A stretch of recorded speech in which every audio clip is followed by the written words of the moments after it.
বিসমিল্লাহির রহমানির রহিম। আসসালামু আলাইকুম। আমি আহমেদ তোহা, দি মুসলিম রাইডার। আজকে অনেক দিন পর নতুন করে আবার ব্লগ নিয়ে চলে আসলাম। সোনামণিকে অনেক দিন পর বের করছি, ঢাকায় ছিল। দেখা যাক,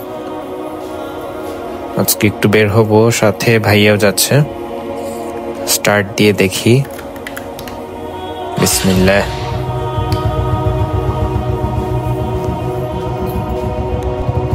অনেকদিন বাইক না চালানোর জন্য ব্যাটারিটা একটু ডাউন হয়ে আছে।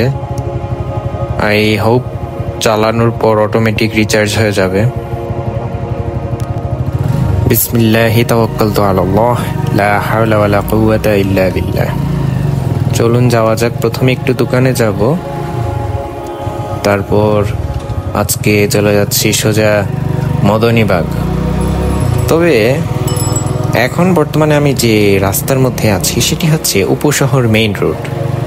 এটি খুব রিসেন্টলি সংস্কার করা হয়েছে, আর আপনারা রাস্তার চওড়াটা দেখতেই পাচ্ছেন।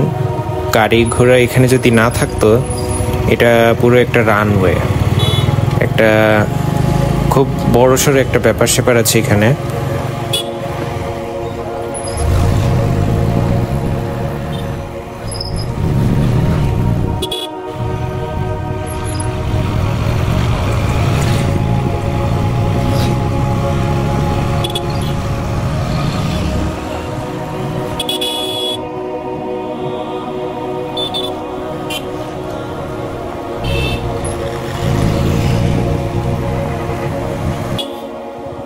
শর্টকাট ইউজ করে এইদিকে চলে আসলাম। শিবগঞ্জ পয়েন্টে সন্ধ্যার দিকে অনেক বেশি জ্যাম থাকে, তাই এদিকেই চলে আসলাম।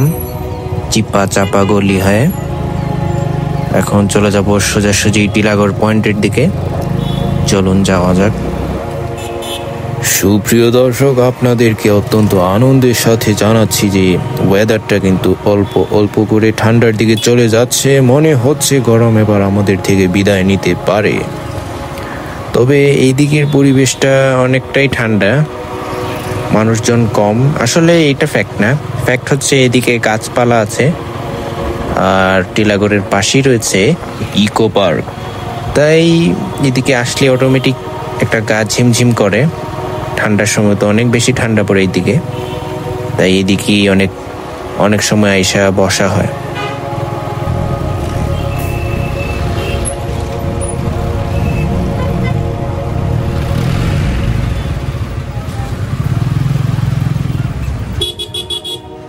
চলে আসলাম টিলাগড় পয়েন্টে। এবারে সোজা চলে যাব মদনীবাগ।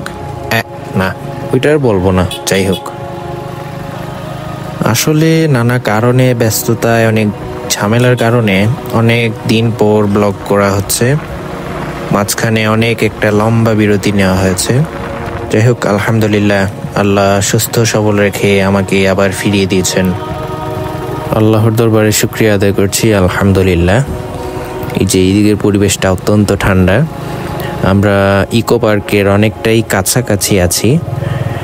এখন হচ্ছে গোপাল টিলা পার হয়ে যাচ্ছে। হ্যাঁ, এই জায়গাটা শীত আসার আগেই অনেকটাই ঠান্ডা হয়ে যায়। যাই হোক, এখন আমি চলে যাব চা খেতে।